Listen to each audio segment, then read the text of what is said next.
Hello from Alpha Training, this is Brian, and in this tutorial we're going to learn a little hidden gem when it comes to doing data entry, and also show you a really slick way to do cumulative filtering. I have a sample data set here, and I'm going to go to the bottom of this list, and I want to put in a new name. So if I were to put in my name, Brian Smedley, and then I want to put my name in again. Now obviously I could retype this, but there's a little trick that's built into Excel that you probably aren't aware of, and that is that whenever you're typing in a list of text, if you're in the cell directly below the last entry and you hold down your Alt key and hit the down arrow key, that is going to produce for you a drop down of all of the previous entries. And so what you can do is you can scroll through that list and go find the entry that you're looking for and either click on it or hit tab, and it will place that item in the list again. So if I wanted to put Sarah Jane in here, I could hit Alt down arrow, go down to the S's and give it a click, and her name is in there. So this might help you speed up your data entry process when you're putting in the same information over and over and over again.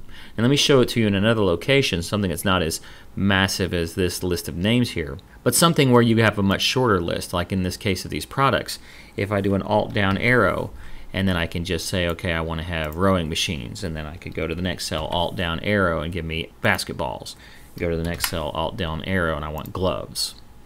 In the case of these regions, this is an even shorter list, so I can just say Alt down arrow northwest, Alt down arrow central, Alt down arrow southeast, or a list of state names, Alt down arrow, and then just go through your list of names in your states, New Mexico.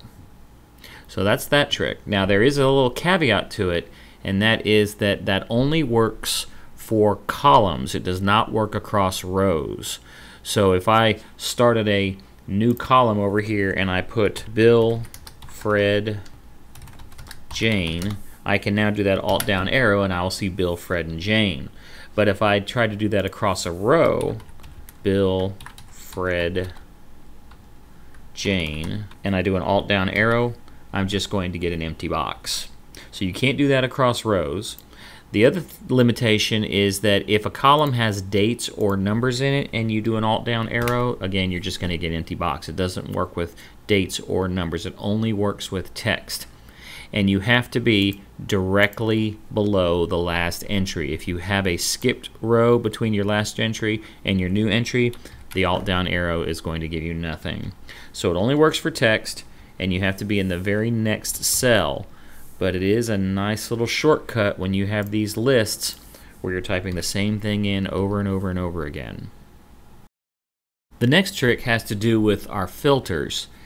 If we go up to data and we turn on our filters, we're going to get those typical drop down arrows that you see at the top of your headings. And for most people, they hit the drop down and then they start scrolling through a list of names, checking and unchecking. This is a very long list.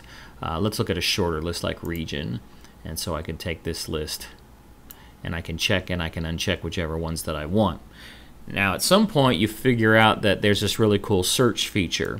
So if I wanted to filter by a particular state, I can hit the drop down, but I don't want to have to go through 50 states checking and unchecking the ones I want, ones I don't want.